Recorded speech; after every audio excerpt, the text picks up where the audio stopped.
अच्छा, आज हम कर रहे हैं एक्सरसाइज 4.2। Our exercise is 4.2। इसका क्वेश्चन नंबर 2 सवाल कहता है आप सॉल्व कीजिए प्रॉब्लम्स जो कहां पे है, एग्जांपल 1 में। तो एग्जांपल 1 में कल हमने एक प्रॉब्लम की है, ये है एक्सरसाइज 4.2। इसका क्वेश्चन नंबर 2 हमें कहता है आप सॉल्व कीजिए जो प्रॉब्लम्स है एग्जांपल 1 में। तो एग्जांपल 1 जो आपके टेक्स्ट में है उसकी आज सेकंड एग्जांपल हम कर रहे हैं। इसको क्या करना है, पहले हमें इक्वेशन बनानी है और बाद में हमें इस इक्वेशन को सॉल्व करना है। आज की जो प्रॉब्लम है वो कहता है cottage industry produces a certain number of toys in a day. एक कॉटेज इंडस्ट्री जो है वो एक खास नंबर ऑफ टॉयज को प्रोड्यूस करती है एक दिन में, लेकिन हमें नहीं पता कितने टॉयज वो प्रोड्यूस करती है। एक सर्टेन नंबर ऑफ टॉयज को प्रोड्यूस करती है और a certain day the cost of production of each toy, एक टॉय को बनाने में कितने पैसे लगते हैं, the cost of production of each toy in rupees में है, वाज फाउंड टू बी 55। तवज्जो रखना, 55 minus the number of toys produced on that day. यानी कि एक टॉय को बनाने में कितना पैसा लगता है 55, लेकिन माइनस करना है जितने उस दिन टॉयज बने वो माइनस करना है। ये सवाल वहीं से कहता है what is the cost of production in each toy, number 55 minus the number of toys produced on that day. एक तो 55, लेकिन 55 से माइनस करना है उस दिन कितने टॉयज बन गए। तो रख फिक्री, वेरी नाइस। आगे सवाल कहता है on a particular day the total number of production was 750। कहता है उस दिन टोटल पैसे तमाम टॉयज को बनाने में कितने लगे 750।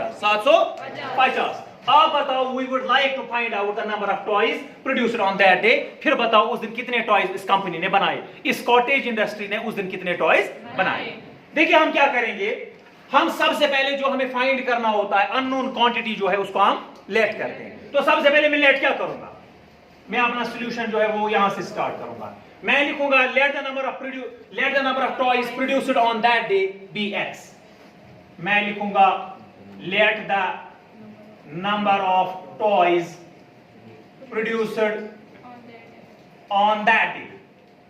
मैंने दैट डे क्यों लिखा, क्योंकि एक खास दिन की बात हो रही है, किसी पर्टिकुलर दिन की बात हो रही है ना, कोई खास दुहश कत गसान।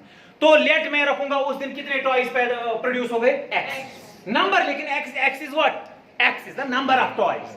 कितने टॉयज पैदा हो गए उस दिन, चलो कॉटेज इंडस्ट्री ने उस दिन एक्स नंबर ऑफ टॉयज बनाए। अच्छा, एक टॉय को बनाने में कितने पैसे लगते हैं, मैं लिखूंगा अब यहां पे वाज फाउंड टू बी, अच्छा अब एक टॉय को मैं लिखूंगा cost of production of each toy that day. कितने पैसे लगेंगे एक टॉय को बनाने में, सवाल वहीं से कहता है, सवाल कहता है एक टॉय को बनाने में लगते हैं 55, लेकिन 55 को आपको माइनस करना है number of toys produced on that day, वो बराबर हो जाएगा 55 minus x. X is what, number of toys. सवाल जो और है वना एक टॉय को लग बनाना समझ, एक तो 55, सवाल में 55 मैंने कहां से लाया क्वेश्चन से, 55 minus the number of toys produced on that day. Number of toys कितने प्रोड्यूस हुए एक्स, वेरी गुड।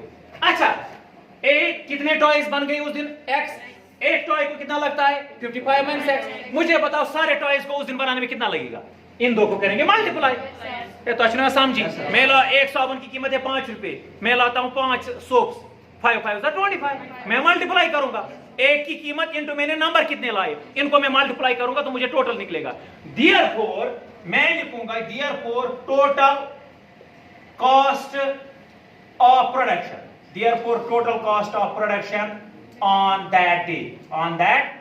उस दिन जो प्रोडक्शन तैयार हो गई, जितने भी टॉयज तैयार हो गए, पैसा कितना उसमें लगा, एक तो टॉयज कितने पैदा हो गए एक्स इनटू एक टॉय की कीमत, एक टॉय को बनाने में कितने पैसे लगते हैं, वेरी गुड, एक टॉय को बनाने में लगते हैं 55 माइनस एक्स। इसको यहां पे सॉल्व करते हैं, 55x क्या हो गया 55x, x हो गया माइनस एक्स।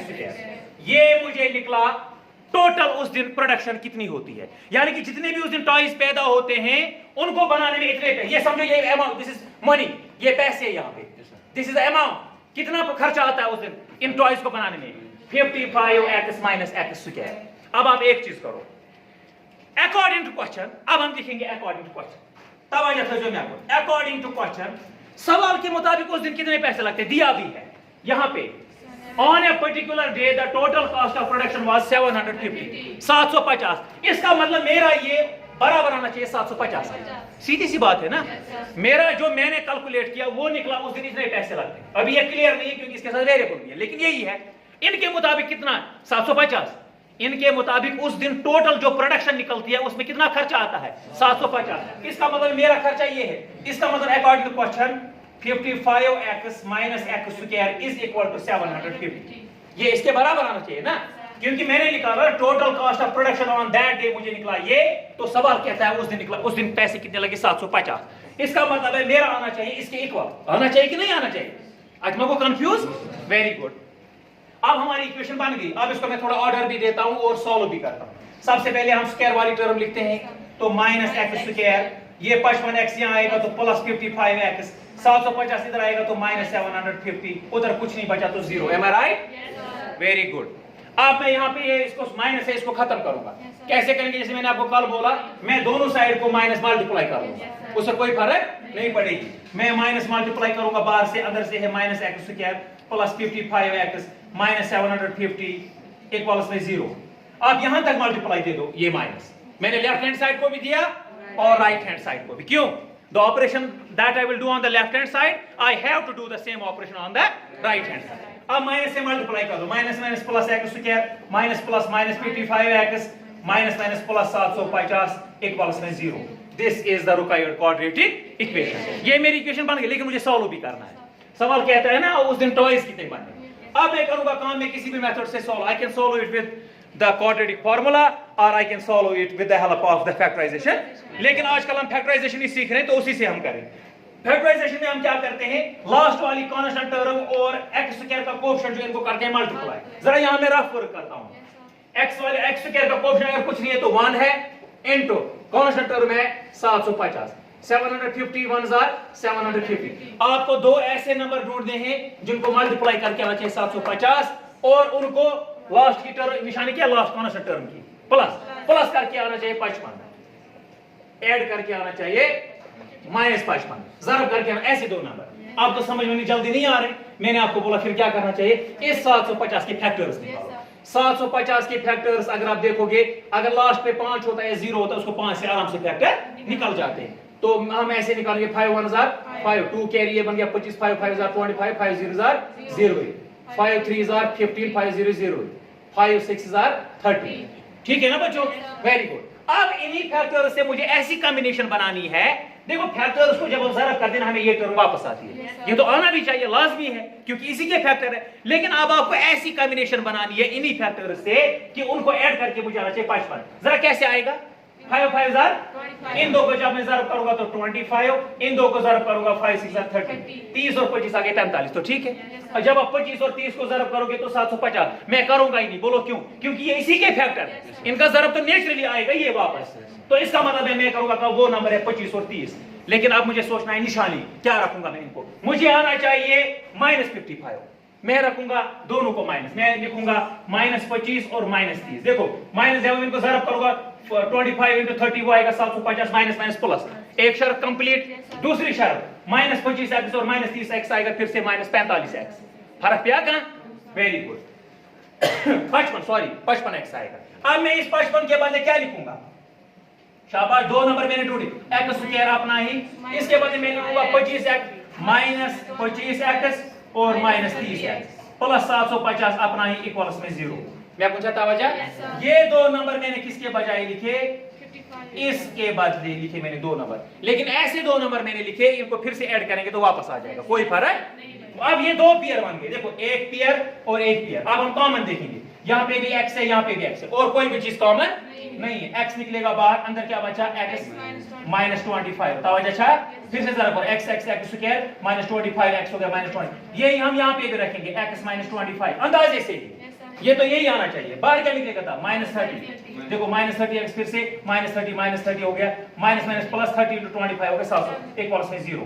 ये दो सेम है तो इनको निकालेंगे कॉमन. कॉमन क्या आएगा यहाँ पे? x minus 25 into x minus 30 equals में 0. अब ये दोनों फैक्टर जब 0 के बराबर है इसका मतलब है ये भी 0 के बराबर, ये भी 0 के बराबर. अब मैं यहाँ पे इसको फर्दर सॉल्व करता हूँ.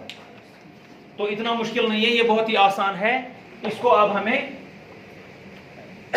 थोड़ा सा सॉल्व करना है। देखें, अब इसका मतलब है x माइनस 25 इक्वल्स में 0 और x माइनस 30 इक्वल्स में 0। तो मुझे x निकालना है, 25 चला जाएगा इधर तो प्लस 25 और x निकलेगा बराबर 30 माइनस तो प्लस 30। Therefore x के दो आगे 25, 30। x मैंने किसके बराबर रखा था बच्चों? Number of toys. अब यहां पे मसला है 25 है कि 30 है। Both answers are correct. या 25 है या उस दिन इसका मतलब 25 टॉयज प्रोड्यूस हो गए हैं या उस दिन 30 टॉयज प्रोड्यूस हो गए। Both are correct, both options are correct. ये दोनों आंसर इसके लिए है। Therefore number of toys produced on that day